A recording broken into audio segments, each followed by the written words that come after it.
So often on the podcast, I'm talking about the lessons I've learned and the confidence that I've built over the years and the shifts that I've made. I'm really excited today to take that conversation into the future and to share with you the 3 big shifts that I'm going to be working on in 2026 and how the Confidence Compass has helped me identify the specific skills I need to be working on each of those areas. I'm also going to share the thoughts that I'm using that I have developed to help shift and improve my skills in those areas to accomplish those goals in 2026. Even if your goals aren't the same as mine, you're going to hear at least one thought that you can just borrow straight from my brain and use to help you achieve your 2026 goals.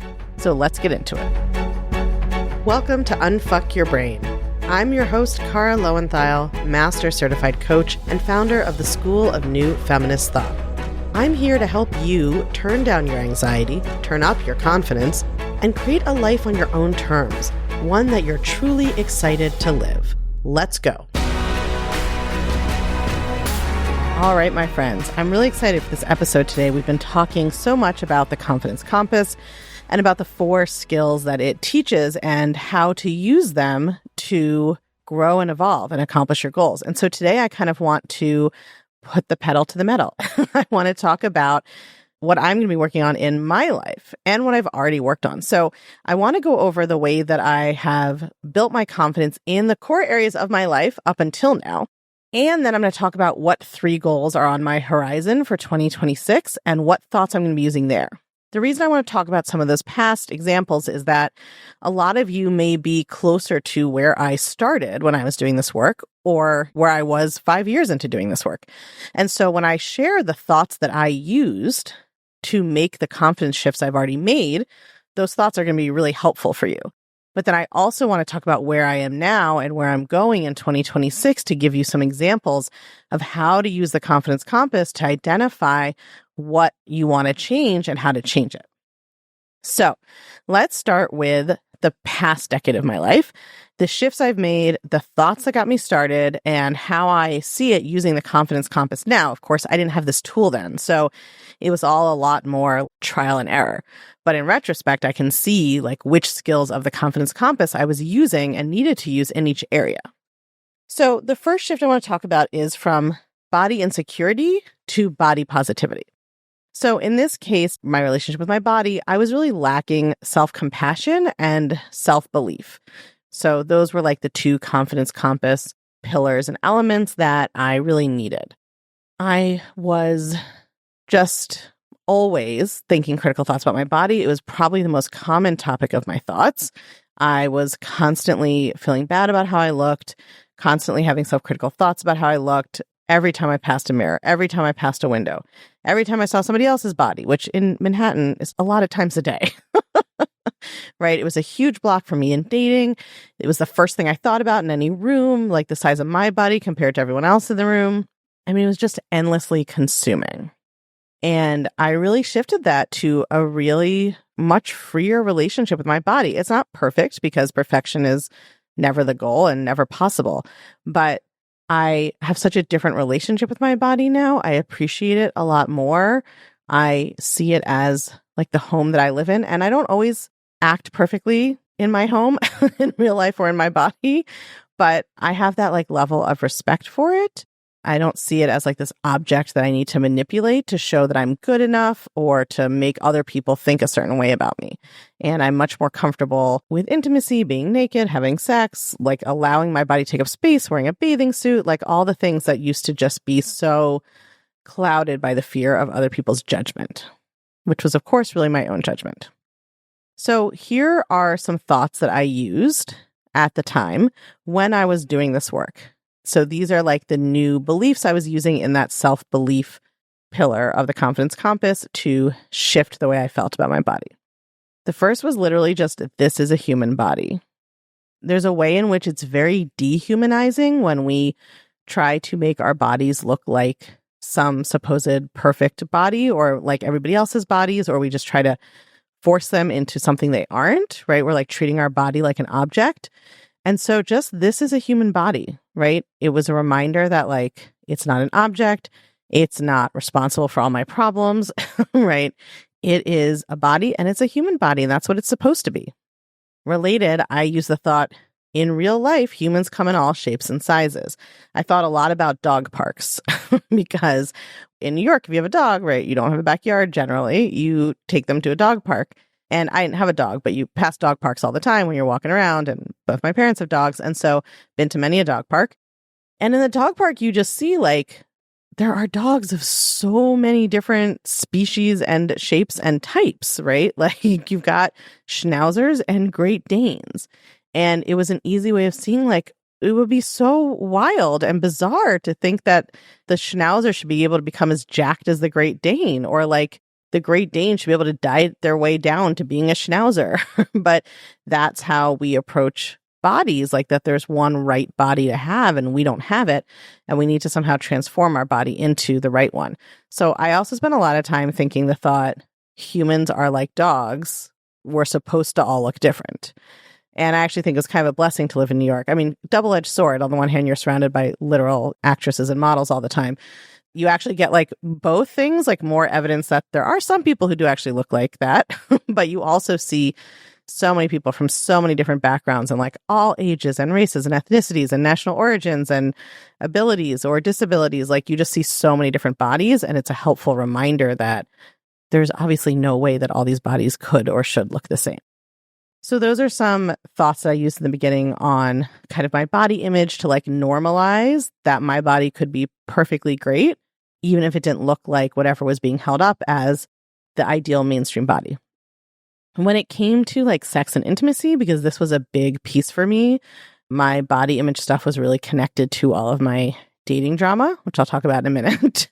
And I had this sort of like very irrational belief that even if somebody was attracted to me enough to like go on a date and then want to be intimate with me, they would somehow be like shocked and horrified when my clothes came off, which is like hilarious because first of all, they've seen me with my clothes on. Second of all, I grew up in the age of the internet. Anybody who is attracted to curvy women or fat women or any kind of woman or man, any kind of body, anybody who's attracted to any kind of body has probably Googled it and seen it naked before. Not your specific body, but like your body type, right? And people have seen a lot of naked bodies online at this point. So the idea that like they had no idea what would happen when I took my clothes off, like I was a shape-shifting ogre, was obviously irrational, but that's essentially what I thought. So the thought that I use that I still love and I still offer to a lot of my clients is humans have been fucking for a very long time. It just makes me think about all the people throughout the history of the world who have had sex, almost none of whom looked like a fashion model or whatever being told is like the epitome of mainstream conventional attractiveness at a given moment in time. Lots of people who don't look like that all over the world have been having sex. And I use this a lot on aging thoughts also because people have been having sex with other people as they get older for millennia also, right? Like there's what happens in like the world of kind of the media and our brains. And then there's like what actually happens in the world of fucking in reality, which is that people of every type of body get down and have been for a very long time and in all sorts of hygiene conditions that were much less pristine than we have today. I just always love that thought. It always makes me laugh and it kind of just like brings me back down to earth. Okay, the second category was my work.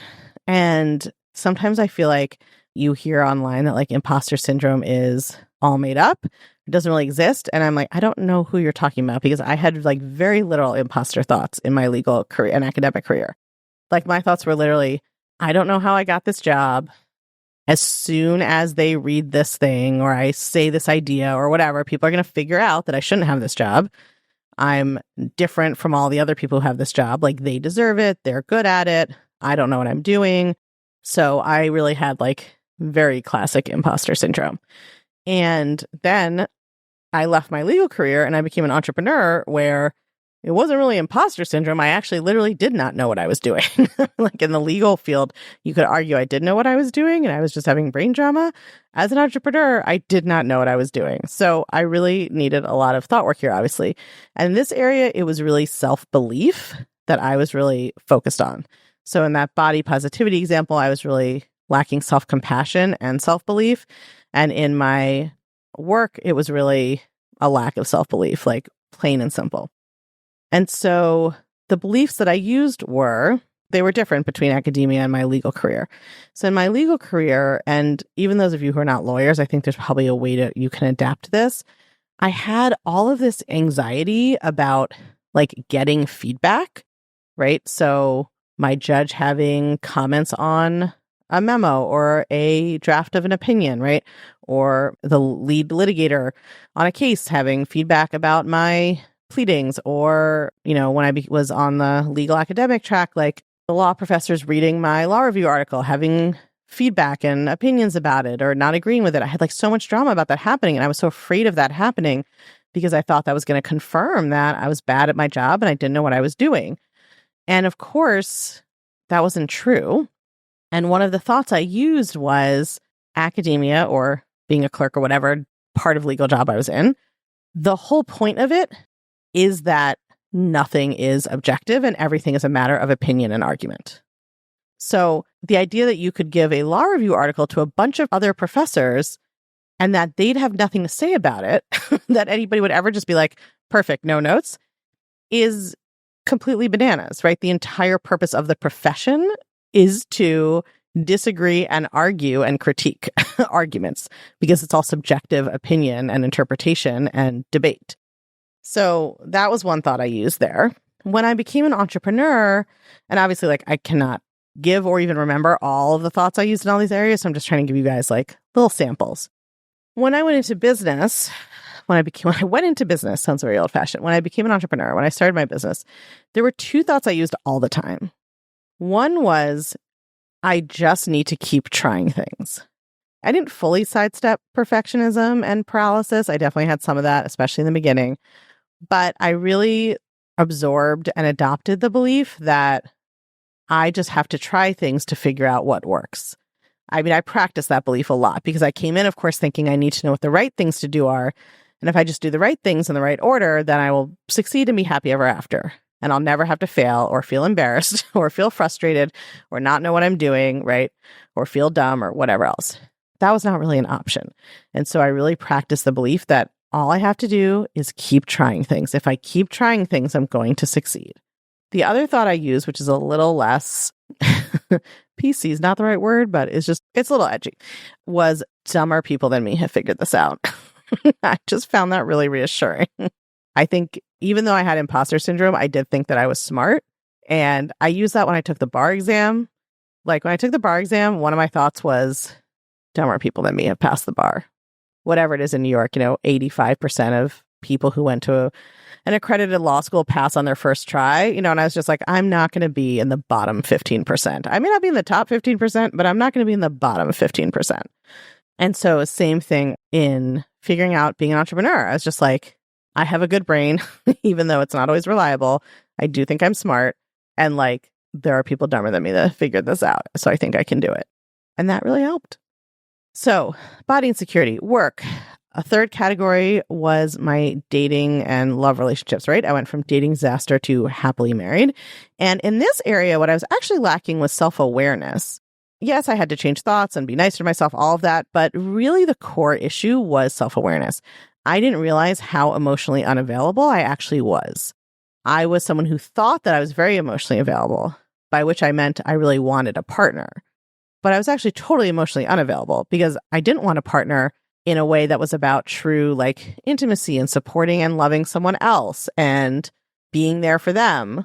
I would say I was prepared to do all those things, but my driving motivation was that I wanted to be chosen. I wanted to be loved. I wanted someone to pick me to prove that I was valuable and worthy and good enough, and that my body wasn't wrong and bad and preventing me from love. Like, I was not really available because I was so afraid of rejection and vulnerability, and I was not thinking about what I could give someone. I was only thinking about what I would get.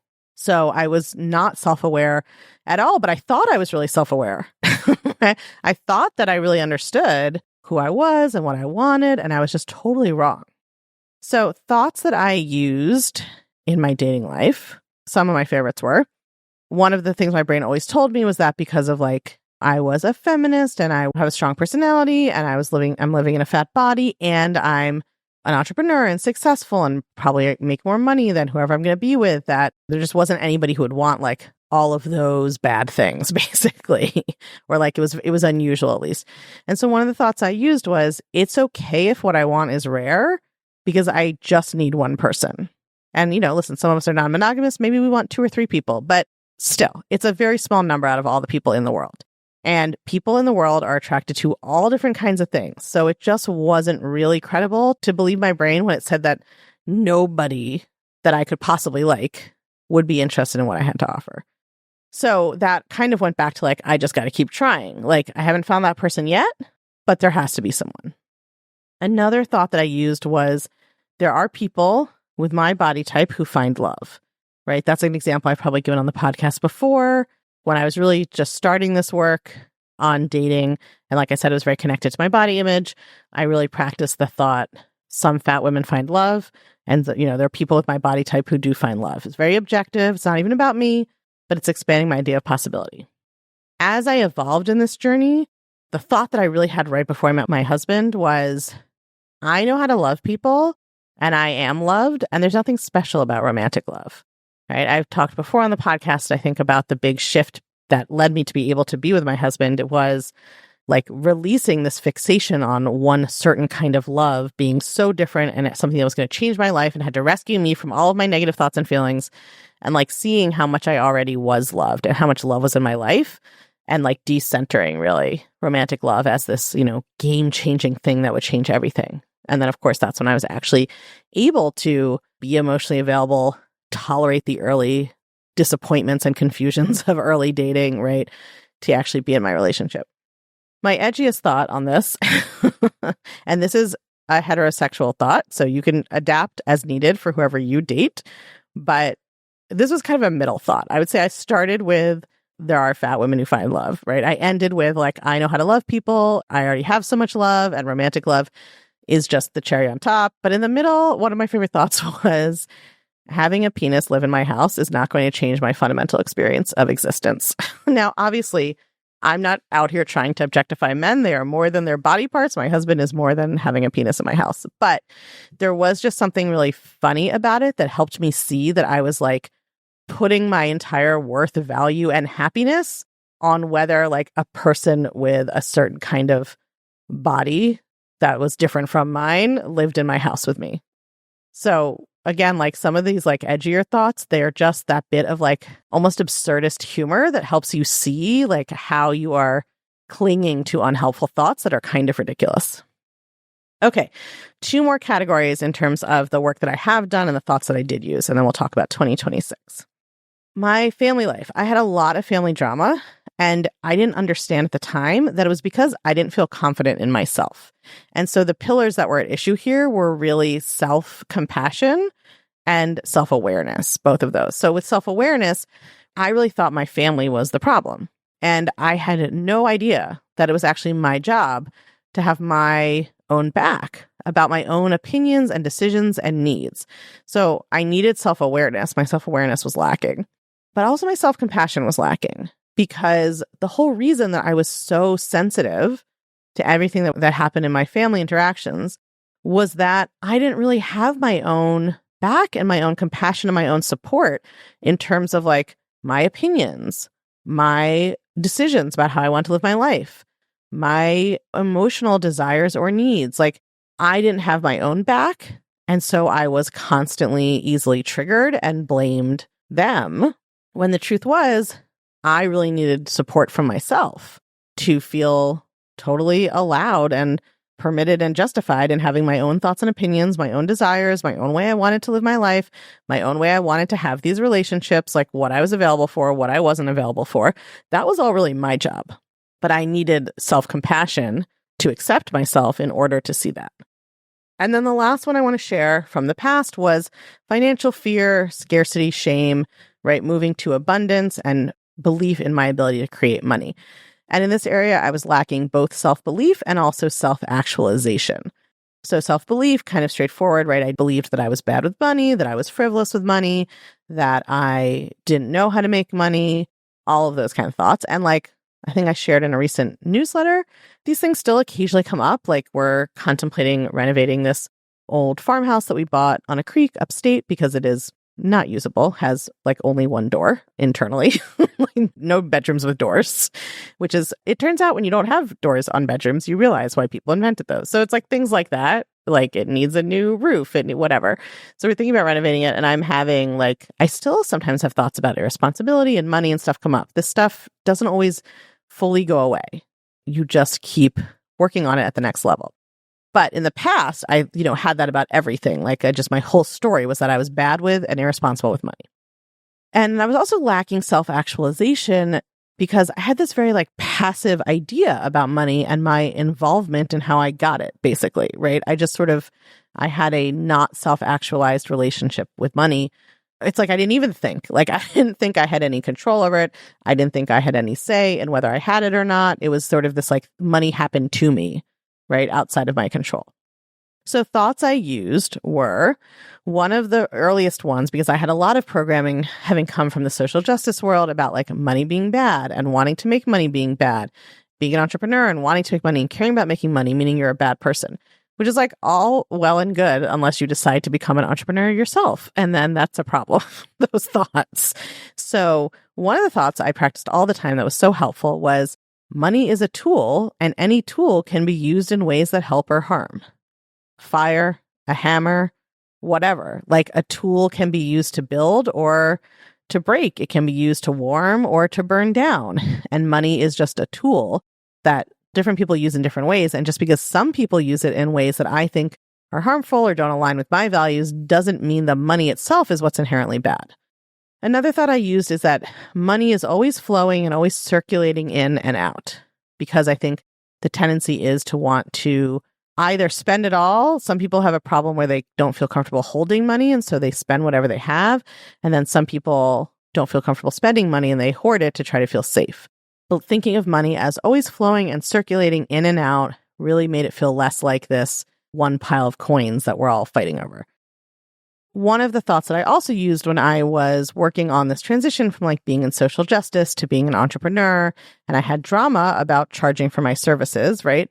Such a good example of the brain gap, because like on the one hand, intellectually, I would say, of course, like I have expertise, I have hundreds, thousands of hours of practice, like I should be charging for my time if this is my business. A man would do it, right? I understand intellectually, but then I still had these other thoughts that come from women being socialized to just do everything for free, give it all away for free, especially in a helping profession, that like it's unethical to make any money if what you do is helping people, which makes no sense really. And so one of the thoughts I practiced there was that when women invest in improving their relationship with themselves, that's always money well spent.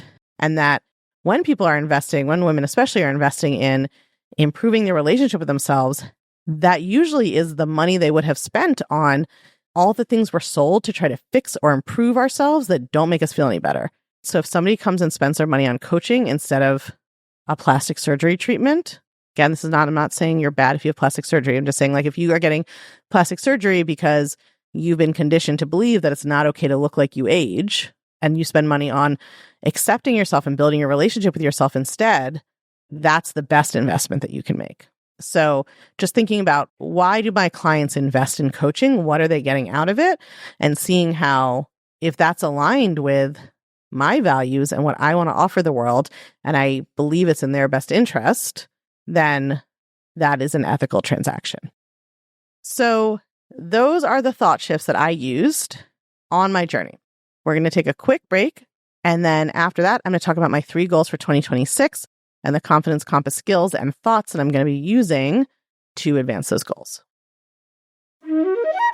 If you're like a lot of highly achieving, accomplished women I know, there might be a little bit of a weird gap in your brain where you can see that, yes, you have technically achieved these goals, gotten these promotions, have this title, gotten those degrees, and yet your brain is still saying things to you like, oh my God, everyone is going to figure out that you don't know what you're doing.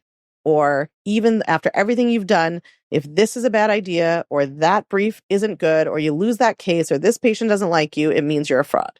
If that gap is happening, you are not alone, but it is possible to close it. And I want to invite you to learn how to do that in the 3-day brand new Create More Confidence pop-up coaching program that I'm offering in December. I'm going to teach you all about what the scientific evidence really says about confidence and what truly creates it. Hint, it is not your accomplishments, and how to chart a path to your dream life using those skills. And you will finish that program understanding exactly where and how you need to work on your confidence to create that life that you want. This is open to the public, and you can join right now, even if you're not in my programs or you've never worked with me before. It runs live December 8th to 10th, and it's just $54, or you can upgrade to VIP for live coaching and Q&A calls with me for $144 total. Visit unfuckyourbrain.com/confidence to sign up, or text your email to +1 347 997 1784 and use code word confidence when prompted to get the link to join us. I will see you there. Okay, so let's talk about 3 goals I'm going to be working on in 2026 and the confidence compass skills and thoughts I'm going to be using. The first one is kind of an identity shift into being what's called a visionary and giving up the aspects of what's called being an integrator role, because we're hiring a COO. So we run our company on EOS, which is the Entrepreneurial Organization System or Entrepreneur Organizational System. It's just a way of running and structuring your business, right? And the 2 roles at the top of the org chart, or as they call it, the accountability chart, are supposed to be visionary and integrator. And so the visionary is the ideas person, the integrator is the person who gets it done, right? And supervises everybody else who gets it done.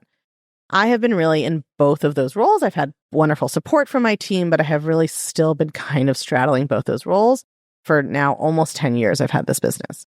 And part of that has really been because of a lack of self-belief. It has been from an identity, or rather like a resistance to the identity of being a visionary, because of all that social programming that women get.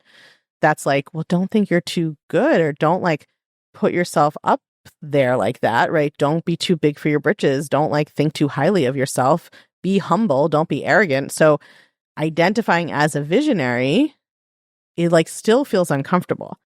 But I have to build confidence in myself as a visionary, and I have to allow the new COO who's coming in to really take control of the things that are supposed to be under their control.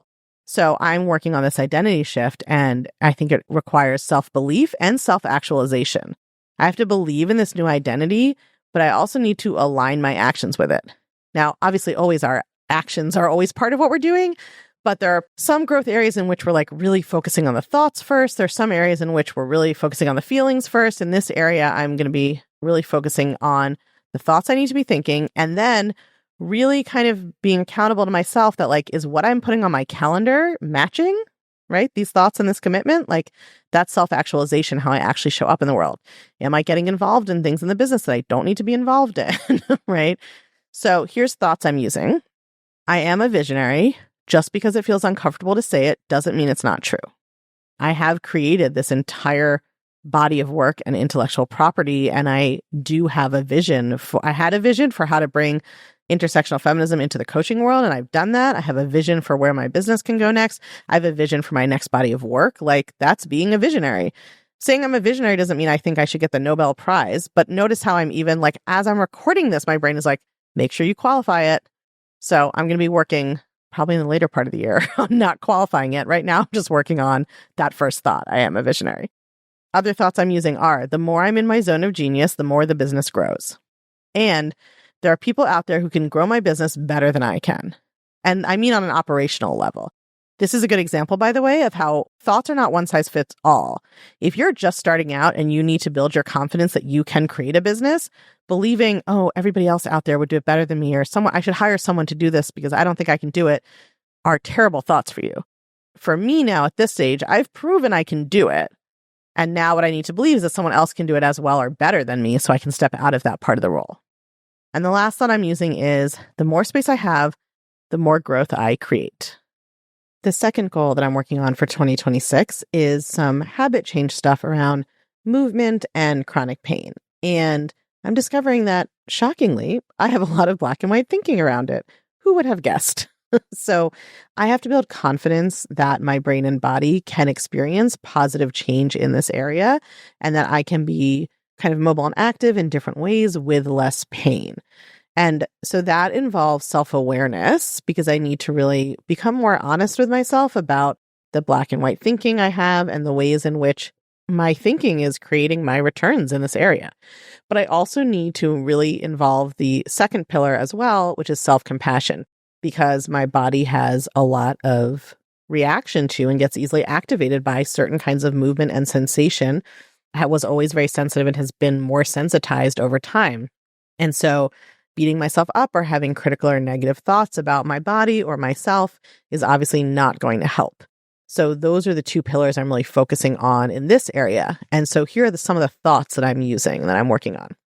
One is a thought that truly works for everything in the world, but also works here, which is just because everything isn't under my control doesn't mean nothing is under my control. So it's like counteracting that black and white all or nothing thinking of like, well, I can't control everything about my body, so I'm powerless, right? No. Some stuff about my body is not under my conscious or willful control, and some things are under my control. Another thought I'm using is I'm good at being uncomfortable. This is a thought that really everyone can use, and it's so powerful because we all have different areas where we are good at being uncomfortable and where we are really bad at being uncomfortable. And it's really helpful to bring that kind of like growth mindset recognition of our own strengths and try to transfer that. So it's so different for everyone. Like for me right now, I'm already very comfortable with emotional discomfort or mental discomfort. And so I'm like, okay, I know I can be uncomfortable. Now, how do I translate that to the physical realm? But like yesterday in my Mission Impossible Mastermind, I was coaching one of my clients who is really good at being uncomfortable when it comes to physical things like exercise, but has a harder time being uncomfortable with emotions, right? And so like she and I are doing the same work, but from inverse starting points. Like here's where we're already okay with being uncomfortable, willing to be uncomfortable, can tolerate it. Now, how do I build my belief in myself, right? My confidence in myself as being someone who's good at being uncomfortable and transfer that to the area where it's harder for me? Another thought I'm working on from the self-compassion perspective is my body's responses make sense. They're not a problem, just something to understand. And that's really that self-compassion pillar. And then the fourth thought is I'm willing to work for improvement, even if I never fully resolve the problem. This is, again, trying to counteract that black and white thinking, right? I'm willing to work just to see some improvement, even if it's never going to fully resolve whatever the problem is. And then the third goal I'm working on is creating more connection and intimacy in my family relationships. And that's with my husband and my stepkids specifically. I've talked about this on the podcast before. Like I have a brain that loves to solve problems. That's where it gets its dopamine. That's how I have created everything I've created in my life. Like I love to solve problems and my brain will find a problem for me to solve at any moment. And that makes me sometimes a really powerful activator for other people. But a family is not a problem to solve or a site where I want to have constant activation. And this way of thinking obviously puts me more often in a negative mindset when I am interacting with my family members, and that makes intimacy harder, right? So in this case, what I'm really building confidence is confidence that I can become less critical and more loving. And that requires self-compassion, right? So that's that pillar number 2, self-compassion, understanding like why my brain does this, not just ironically criticizing myself for being critical, which is what my brain wants to do. And then pillar 4, self-actualization, because this kind of behavior change requires paying attention to lots of small moments where you have to really choose to behave differently. And so here are some of the thoughts I'm using. I can tolerate the discomfort of wanting to say something and not saying it. So for me, that actually feels like physically uncomfortable, right? Like I'd have the urge to say something and not say it. And that's partly because for me, it feels like this open loop in my brain that won't be resolved until I close it. So one of the thoughts I'm practicing is I can close this loop in my own brain. Like it often feels like I have to say it to close the loop, but no, I can close the loop in my own brain. I can respond to this thought in my own brain to close the loop. One of the thoughts I'm using to do that is it's okay for my loved ones to be imperfect. So it's like my brain is like, here's a problem. This thing is imperfect. And then I'm like, I'm not going to say it. I'm closing the loop in my own brain. I'm solving the problem in my own brain. And the solve is the thought, that's okay. It's okay for my loved ones to be imperfect. It's okay for that person to be doing something I don't think they should do or whatever. That's okay. That's not a problem. One other thought I'm using is the reason I love this person has nothing to do with blank, whatever issue it is, right? A child eating with their hands, someone forgot an appointment, every cabinet door is open, like whatever it is that my brain is like, problem, solve it. I'm practicing. The reason I love this person has nothing to do with that, right? That helps connect me to like their humanity and take it out of seeing them as like a problem to solve. So this has been a big episode, but as you can see, all the changes I've made in the past and all the changes that are coming up next for me don't look like they're about self-confidence necessarily, but they are. They all involve at least one element of the confidence compass. And it's been so helpful as I've been identifying my goals for 2026 to run them through the compass and see exactly which skills I need to bring into play. It really helps me dial in to what I need to change to solve this problem. Because I don't need more time or information or more willpower for any of these goals. I just need to be focused on the specific skills I need in the specific area. So if that was helpful and you want to be able to diagnose exactly what skills you need for your 2026 goals, even if you aren't sure what your goals are yet, I know that sounds impossible, but let me explain. You still have a few days to sign up for the Create More Confidence pop-up coaching program that we're doing. And in that program, we're going to do both those things. So on day one, we are going to explore what you believe confidence is, how confidence has shown up and either gotten better or worse over the course of your life. And we're going to do a growth assessment to see where your brain is in terms of its belief in your own ability to grow, change, become more confident. We're going to be using an evidence-based assessment to look at that. And then in day two, I'm going to introduce you to the paradigm of the confidence compass we've been talking about, but you're going to take 4 evidence-based assessments on each of the skills in the confidence compass so that you know which skills you're stronger in and which skills you need to maybe do some more work on. And then on day 3, we're actually going to envision your dream life and what that would look like in 2026 specifically, and then connect it up to which confidence compass skills you need to work on to achieve those goals. So whether you already have those goals and you just want to figure out what you need to do to get them, to create them, or you're not even sure what your goals are yet, this pop-up program is going to solve both of those problems, and it's going to really set you up for an amazing 2026 where you don't just go in thinking like, okay, I have some resolutions. I hope I do that, right? Or create like a really complicated color-coded plan that you kind of secretly know you're not going to really follow, or that you have delusional belief you're going to perfectly follow and then you give up on. Like, we're really going to be focusing on, no, what are the skills I need to be building in order to actually get the results I want? So it's December 8th through 10th. So you still have a couple of days to sign up, but we're starting real soon. So you can go to unfuckyourbrain.com/confident to sign up, or you can text your email to 347-997-1784. And the code word is confident. That's unfuckyourbrain.com/confident, or text your email to +1 347-997-1784. And the code word is confident. I cannot wait to get started. I will see y'all there.